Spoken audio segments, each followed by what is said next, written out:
to Something Wild with Tropi and Dingus. And today we're talking about something wild that's worth protecting.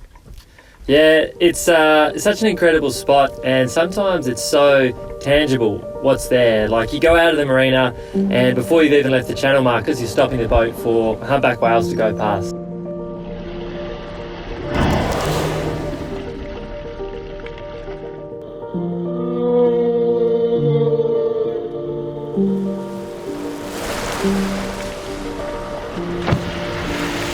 I don't know how many times we've headed out there, and same thing, like just in that main channel of the marina, having seen manta rays, dugongs, turtles, snakes, all right there. The list goes on and on. Exmouth Gulf is just a really special place. And for those of you who don't know, Exmouth Gulf is basically the lifeblood of the World Heritage Ningaloo Reef. Located 12 hours north of Perth, it is just such an incredible ecosystem and a habitat for so many different species that are so important to us here. We've been lucky enough to spend a bit of time out there, and what I found is the more time you get out there, the more you learn about how complex and diverse it is. The further we've gone out there, just the more you get drawn into it. And one day in particular, we're out pretty far, and you could just see on the horizon this golden line, and it kind of drew us out there a bit further than we'd normally go. And when we got there, we were blown away by this kind of endless Sahara golden sand dunes that just seemed to stretch on forever. The golden horizon was calling. So we went home after that trip and we did a bit of research, and Tropi actually discovered that there was this very vast creek system right around the same area as the sand dunes, and we were very excited to get back and check that out. And over the last few years we've made quite a bit of trips over here to this Urala Creek system, and we're very aware that it's very easy, especially here, to love a place to death. And so we refrain from sharing too much about this area to try to protect it, its fragile ecosystem. But with this proposed salt mine threatening our favorite spot, we thought it was time to show everyone just how great this place was and why we think it's worth protecting.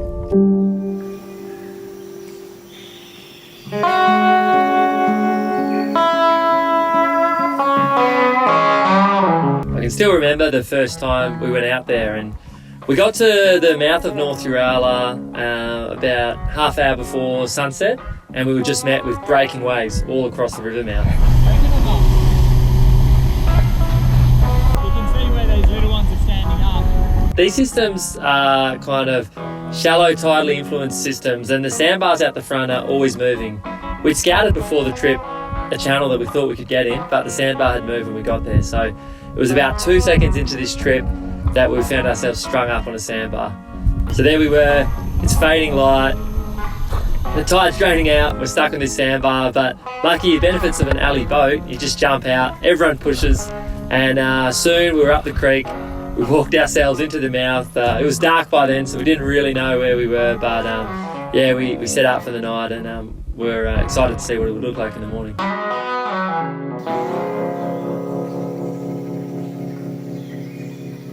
Yeah, when we got in there that night, we weren't able to suss it fully because it was getting dark, but when we woke up the next morning, I put the drone up and I was blown away by the landscapes. All the colors of the palette were out there. It was amazing.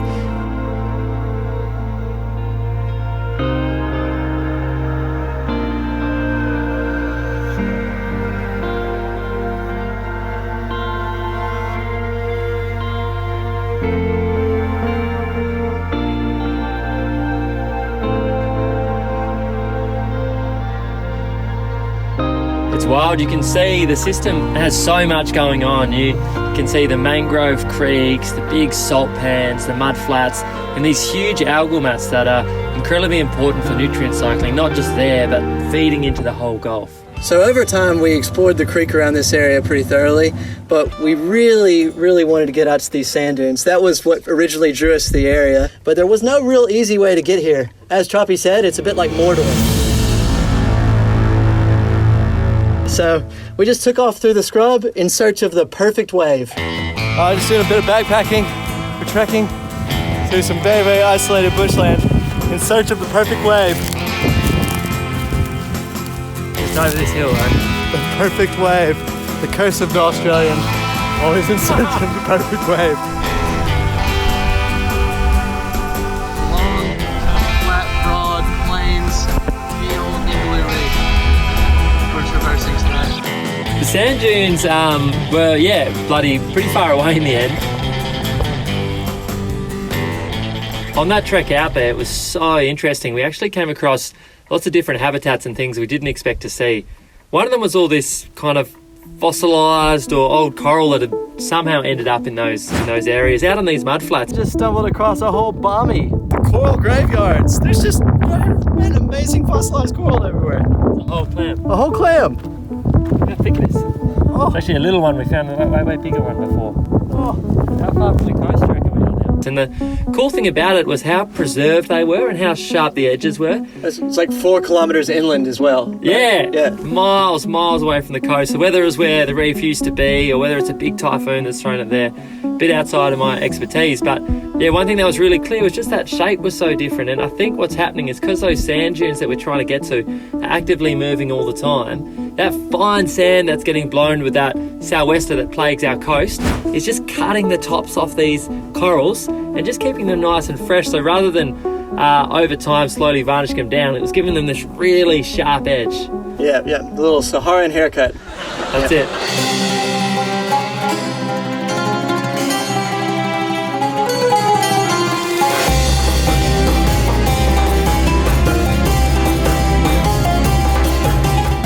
Oh man, it was a great sense of accomplishment coming over that first sand dune and looking out over the vast Sahara Desert with the beautiful view of sand for miles. Sahara! Oh, it was a very special moment. Yeah, after all this time, finally making there. But I tell you, one thing I will remember if I ever make a trip back to the Sahara is that you need to BYO camel and surfboard wax.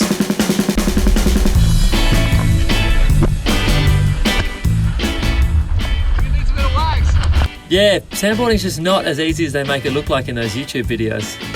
It's weird because your feet slide on the top dip very easily, but this doesn't slide on the sand very easily. I'm not sure what kind of wax maneuver we need to do to make that work next time, but we got a lot of work to do. Yeah, key learning.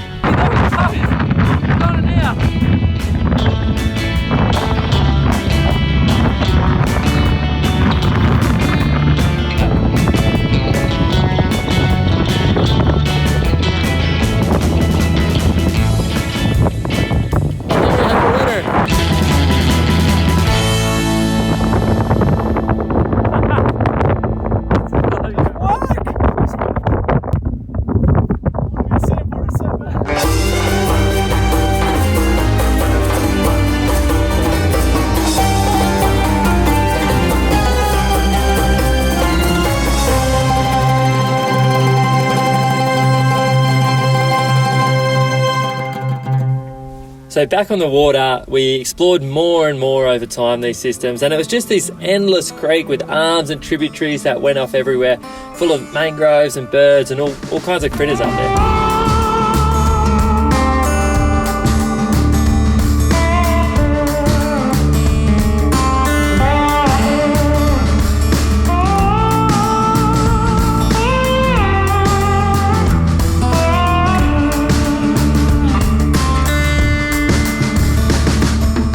Yeah, we'd pull the bar crusher onto the mud banks and just take a stroll. We looked like Chinese rice farmers plowing our way through the mangrove fields.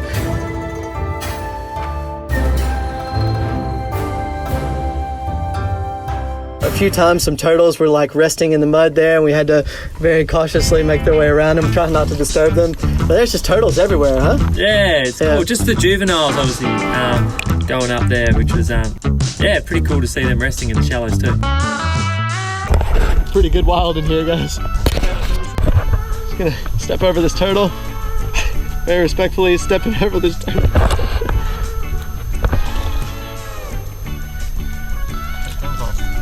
Yeah, just be very respectful when stepping over sea turtles. So, look, viewers at home. Yeah, one day in particular that I really loved, we helped ourselves to a mud crab. And I remember one night you made this beautiful mud crab parmesan, a very classic Tropiano Italian masterpiece of the bush. Nona would have been proud, I think.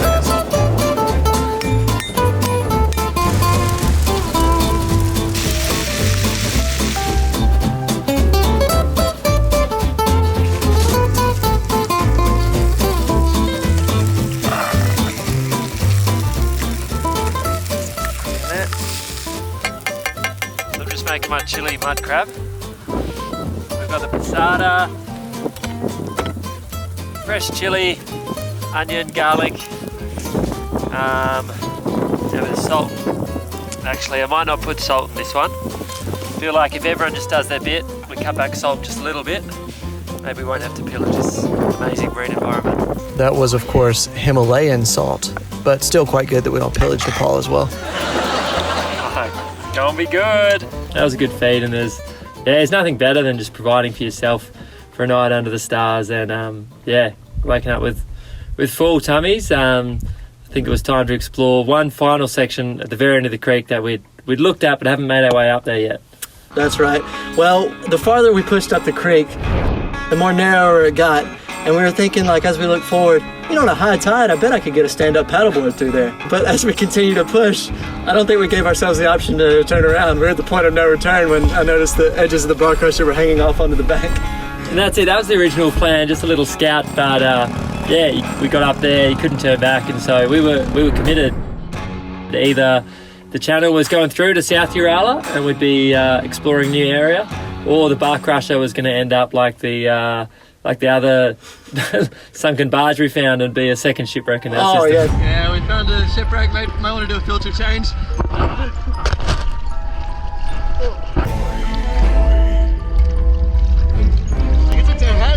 When you identified the outboard motor, I was like, there's no way. All I saw was oysters.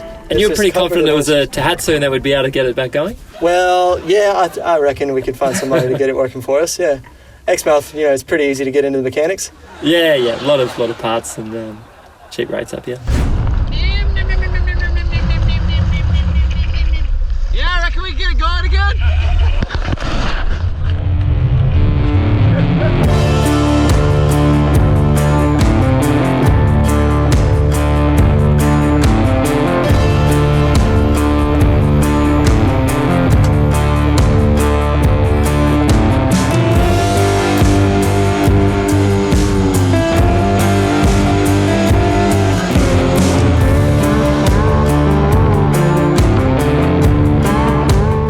Yeah, pretty hard to navigate too. It's a shallow system with pretty much zero visibility, uncharted, so constantly getting stuck on the mud and getting out and pushing. And there was plenty of times where I just grit my teeth and closed my eyes as the mangrove scraped along the side of the bar crusher. Tropi, still feeling pretty ambitious? We've got one big challenge ahead of us.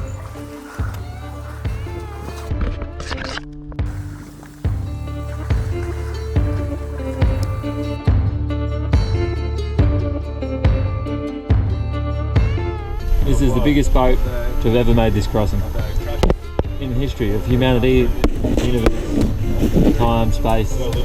Pretty wild. Well, we haven't made it yet. We haven't made it yet.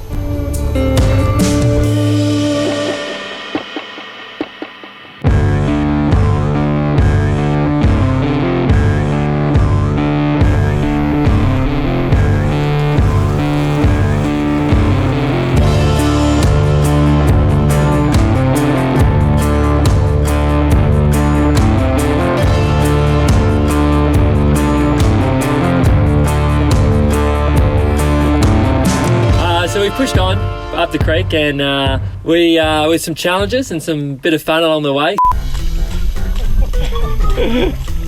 Skiing the mangroves. Somehow, I don't know how, but we made it through to the other side.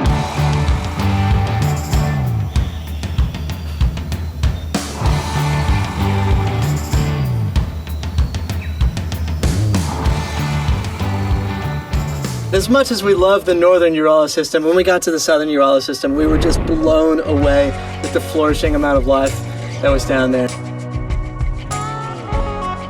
Birds, little crustaceans, little snakes, and all kinds of things. There's shovel-nosed rays everywhere, little sharks, just like everything you can imagine. But I'll never forget the time I spotted my first sawfish, eh?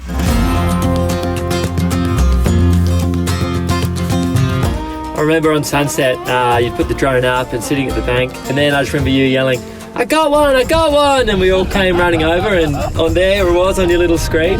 First time any of us had ever seen a critically endangered sawfish sitting right there in the shallows. Yeah, I was pretty excited. I mean, it's a fish with a chainsaw for a nose. I see it. You got it? Yeah.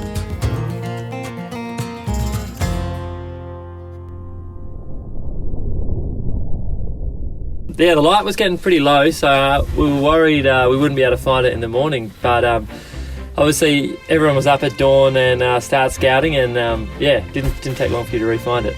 That's right, we spotted it again, and then we really wanted to get over there and put our eyes on it ourselves. So we put all the cameras together and crossed the creek to try to get a look at this sawfish in the flesh. A fair few cameras. We will get the sawfish dog.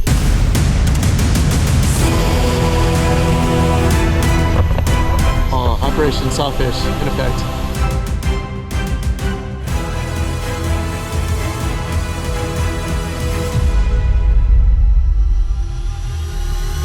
It's right on the edge. There it was, the majestic sawfish. Nush had spotted it in this shallow creek amongst some stingrays and shovelnose. The tide was still too low for the sawfish to swim back into the river, so it wouldn't be able to evade us for long. But the water was so murky that it was going to be difficult for us to get any film of it underwater. Instead, I contented myself with getting footage from the surface. We're quickly realizing that this is probably not going to happen. We're probably not going to get eyes on it underwater. Dre's laying in the mud with his red camera. The water's only about this deep probably, so going swimming with them is probably not the best idea. I just got eyes on the sawfish. I still see it actually. It's just right here below the drone. Amazing.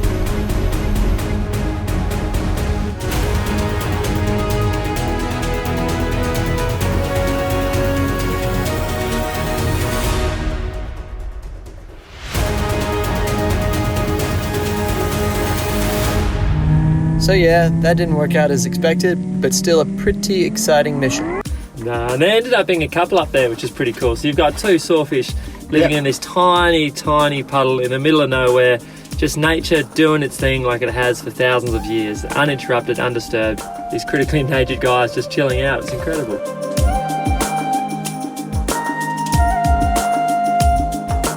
It's like a well-established sawfish habitat. Yeah, and they're tiny. Like one of them's only, a tiny, tiny little critter, and one's about 1.5 times that size. So it's, it's a beautiful little nursery for them.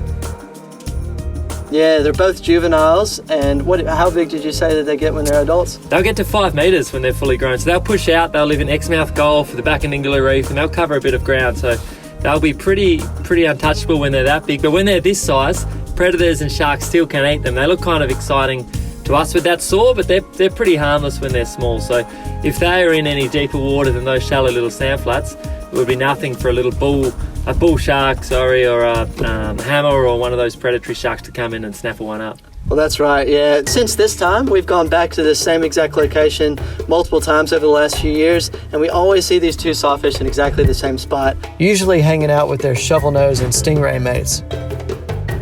And they're definitely not respectful of the shovelnose or stingray's personal space.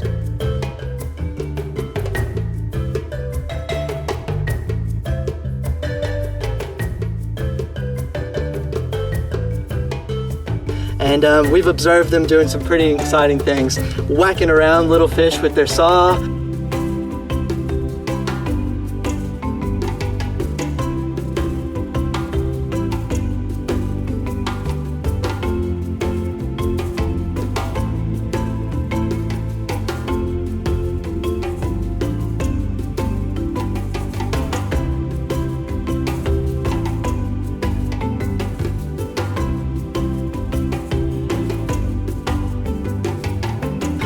Rolling upside down and showing us their bellies, and yeah, it's just been so great to observe them doing their natural thing in their natural habitat. We hope it continues to be that way for a long time.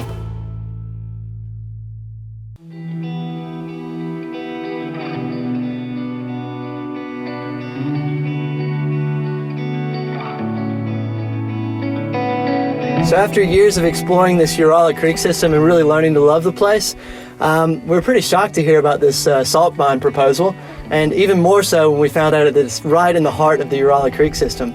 So we did a bit of research and we got the GPS points of where some specific infrastructure of this salt mine is going to be.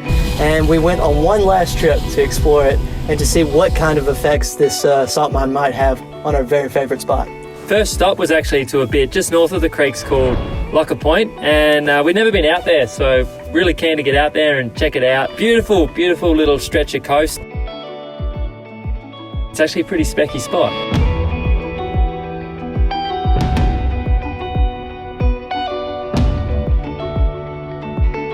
It was so great to get to see this spot. It's just north of the Urala Creek system. It's the area they're going to build this 660-meter jetty.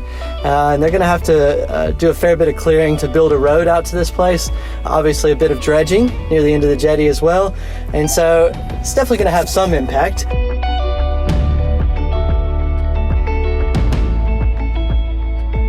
And then just south of where the jetty location is going to be is the Locker Point itself.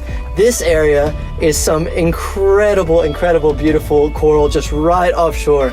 And there's this little sand channel that we drove the bar crusher right in the middle of all the way up to shore, and just coral surrounding us on either side.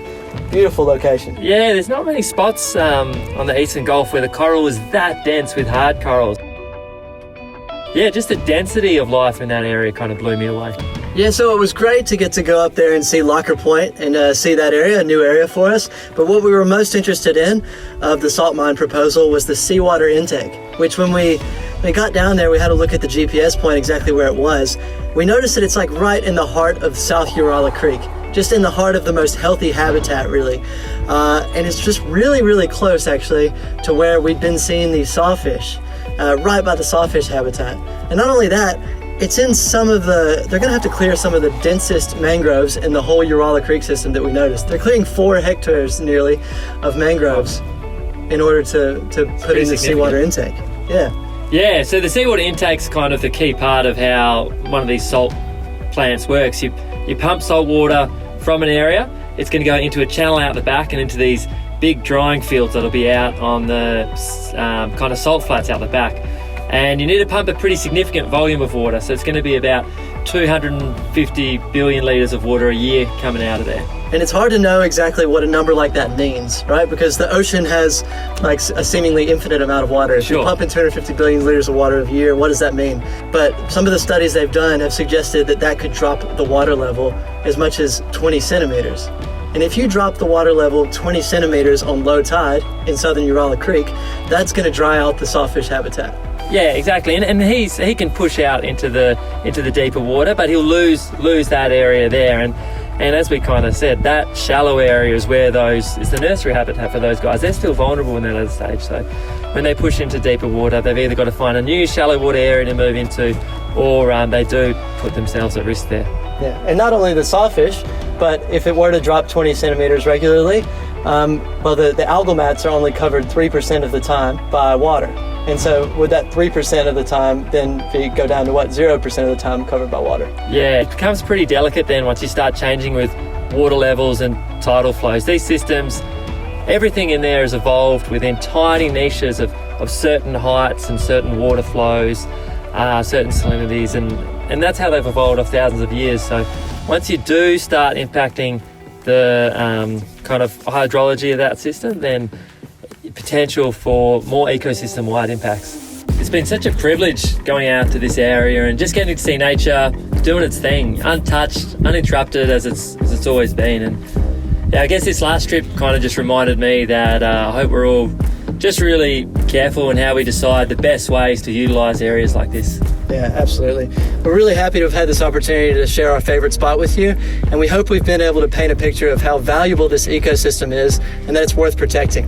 If you're like Tropi and me and feel like the Urala Creek system is worth protecting, check out the link below and send a message to the WA government voicing your support. Well, that's it for today. I guess we'll be back next time we got something wild to talk about.